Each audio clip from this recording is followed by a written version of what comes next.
దించుకున్న నీ తల ముంచుకొచ్చే నీ దుఃఖం చూస్తూ ఉంటే మేము ఊహించిందే జరిగిందని అర్థం అవుతోంది. ఇప్పుడు అర్థమైందా బేబీ? పిల్లల పెళ్లి విషయంలో పెద్దవాళ్ళు ఎందుకు నిర్ణయాలు తీసుకోవాలో అర్థమైందా? పరుగులు తీసే మీ వయసు ఎదురు దెబ్బ తినకూడదనే పెద్దవాళ్ళ తాపత్రయం. మా మాట కాదని నువ్వు వేసిన అడుగు వల్ల నువ్వు పొందిందేమిటో పోగొట్టుకున్నదేమిటో ఒక్కసారి నీకై నువ్వే ఆలోచించుకోమ్మా.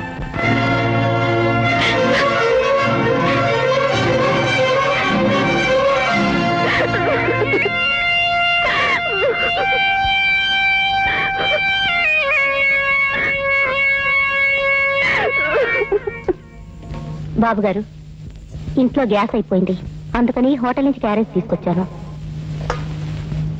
హోటల్ భోజనమా? మీరు తినలేరు. ఎందుకంటే హోటల్ వాళ్ళు చేసే ఏ పదార్థంలోనూ ప్రేమ అనేది కలపరు కాబట్టి. అదేంటి బాబు, భోజనం చేయకుండానే లేచిపోతున్నారే? నాకు ఆకలిగా లేదు, నువ్వు వెళ్ళి భోంచి. నాకు తెలుసు బాబు, రేఖమ్మ తన చల్లటి చేతులతో ఆప్యాయంగా అన్నం పెడితేనే మీరు తినగలరు.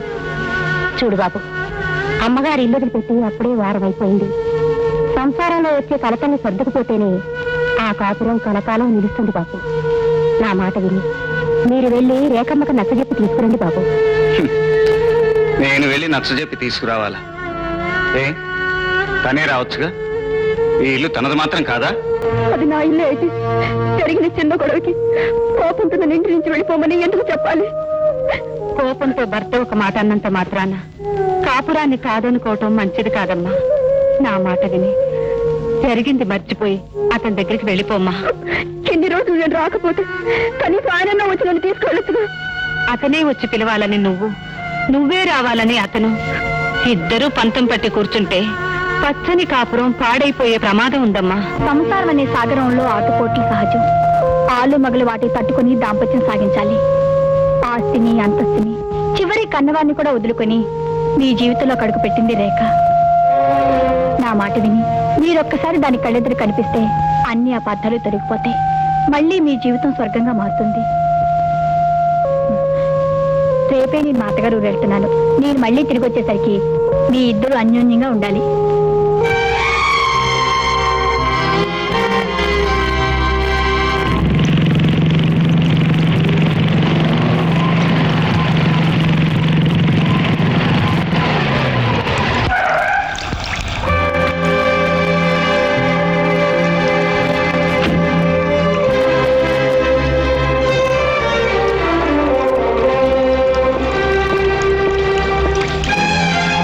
ఇక్కడికి నా భార్యను నా ఇంటికి తీసుకెళ్తాను.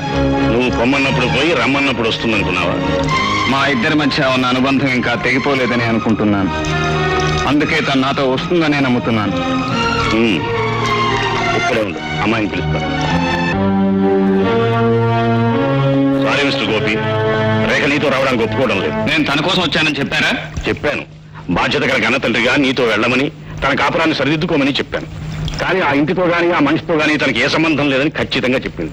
ఆ మాట నా ఎదుటికొచ్చి చెప్పొచ్చుగా. నీ మొహం చూడడానికి ఇష్టం లేదని చెబుతుంటే నీ ఎదుటికి ఎలా వస్తుంది? You can go.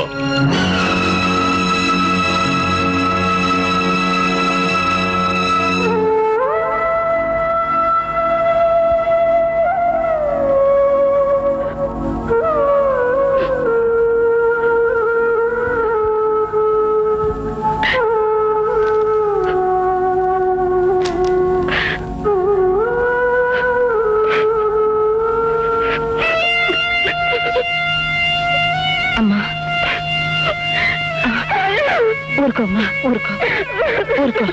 చూడమ్మా రేఖ, తాళి కట్టిన భర్తను మర్చిపోవటం అంత తేలిక కాదమ్మా. అతనికి నువ్వు దూరంగా ఉండటం కూడా అంత మంచిది కాదు. చెప్పు, నేనేం చేయమంటావా? చెప్పు, ఏం చేయమంటావు? నువ్వు బాధపడుతున్నట్లే అతను కూడా నీ గురించే బాధపడుతుంటాడు. నా మాట విని ఆఫీసుకు ఒక్కసారి ఫోన్ చేసి అతనితో మాట్లాడు, అన్నీ సర్దుకుపోతాయమ్మా. మొబైల్. హలో, నేను గోపి గారితో మాట్లాడాలి. ఆయన కొంచెం పిలుస్తారా? సారీ మేడం, ఆయన ఉద్యోగం మనకి వెళ్ళిపోయారు.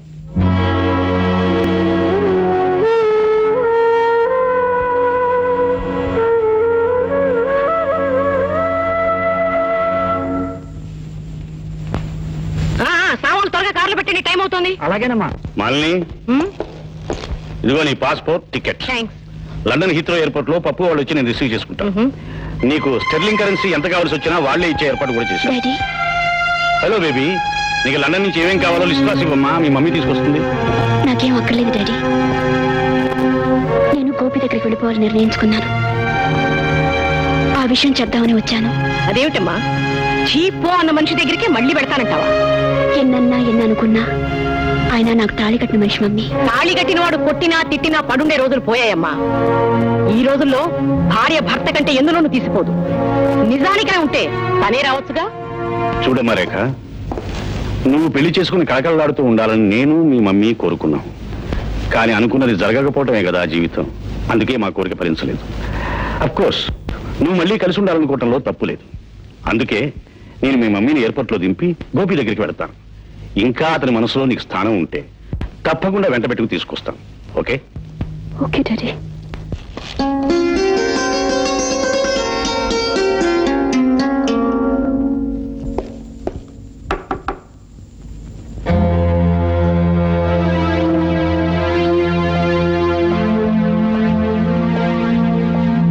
ఆశ్చర్యంగా ఉంది. దారి తప్పొచ్చారా? కాదు, కన్న కూతురి కోరిక తీర్చడం కోసం తప్పనిసరిగా మరోసారి నీ దగ్గరికి రావాల్సి వచ్చింది. అలాగా. మొదటిసారి మీరు నా ఇంటికి వచ్చినప్పుడు చీకటిగా ఉండటం వల్ల వ్యవహారం బెడిసి కొట్టింది. ఇప్పుడు వెలుతురుంది గనక మీరు వచ్చిన పని జరగొచ్చు అనుకుంటాను. చెప్పండి, మీ అమ్మాయి కోరిన కోరిక ఏమిటి?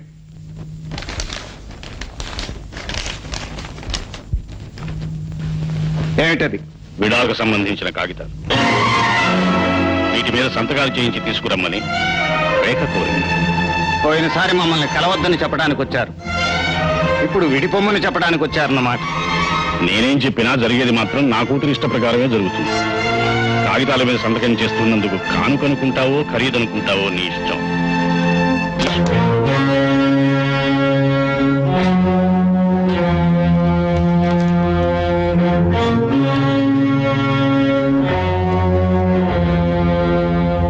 Thank you. లక్ష్మీ వరప్రసాదరావు గారు,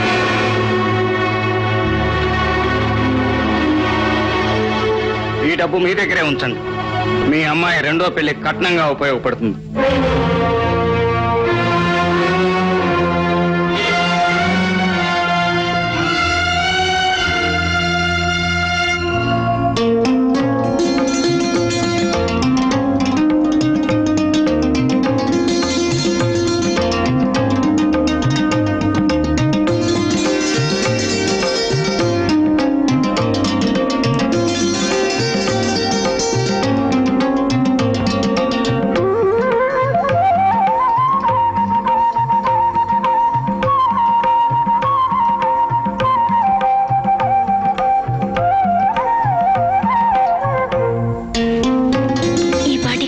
బయలుదేరే ఉంటారు.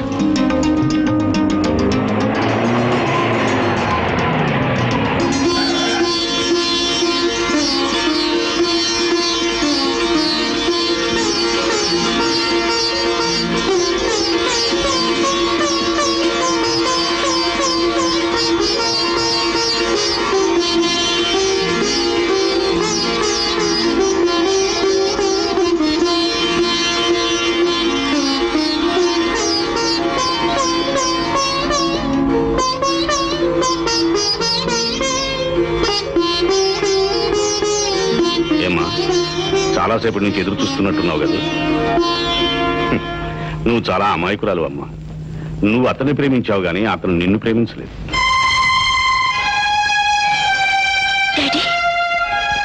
ఏమిటో ఆ రోజు నువ్వు నా మాట విని ఉంటే ఈ రోజు అతని చేత అనరాని మాటలు అనిపించుకునే కర్మ పట్టేది కాదు. ఏమన్నాడా? నువ్వు తన భార్యగా ఉండడానికి తగవట, నిన్ను పెళ్లి చేసుకోవడం తన దౌర్భాగ్యం అట, నీ మొహం చూస్తేనే మహాపాపం అట, నిన్ను కన్నందుకు మేము సిగ్గుపడాలట. ఇక నుంచి నీకు తనకు ఏ సంబంధం లేదని ఈ విడాకుల కాగితాలు నీకు ఇవ్వమని నా మొహాన్ని విసిరి కొట్టాడు. వరప్రసాదరావు గారు, మీకు నా హార్టీ కంగ్రాచులేషన్స్. మీరు తాతగా పోతున్నారు. మీ అల్లుడు గారు ఎక్కడున్నా కబురు పెట్టండి. మొన్నే వస్తానండి. Thank you.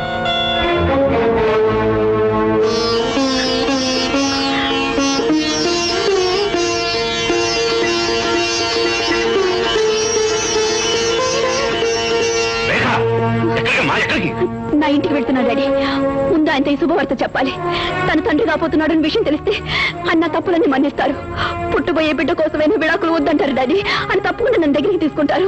నన్ను వెళ్ళనివ్వండి డాడీ, ప్లీజ్. నీకేమైనా మర్చిపోయిందా? లేదు లేదు డాడీ, ఎన్ని సిరి సంపదలున్నా పుట్టబోయే నా బాబు కావాల్సింది తండ్రి ఒకడే. అందుకే ఆయన దగ్గరికి వెళ్తున్నాను. కావాలంటే ఆయన కాళ్ళు పట్టుకొని క్షమాపణ అడుగుతాను. నన్ను వెళ్ళనివ్వండి డాడీ, ఆయన దగ్గరికి వెళ్ళనివ్వండి, ఆయన దగ్గరికి వెళ్ళనివ్వండి.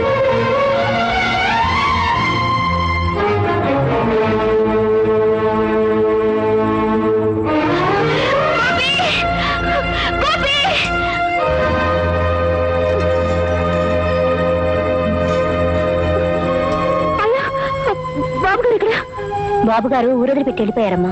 వెళ్ళిపోయారా? ఎక్కడికి వెళ్ళారని చెప్పారా? ఎక్కడికని ప్రత్యేకంగా చెప్పలేదమ్మా. తనకి ఎక్కడ బ్రతకాలని దాచిపెట్టుంటే అక్కడికి వెళ్తారన్నా.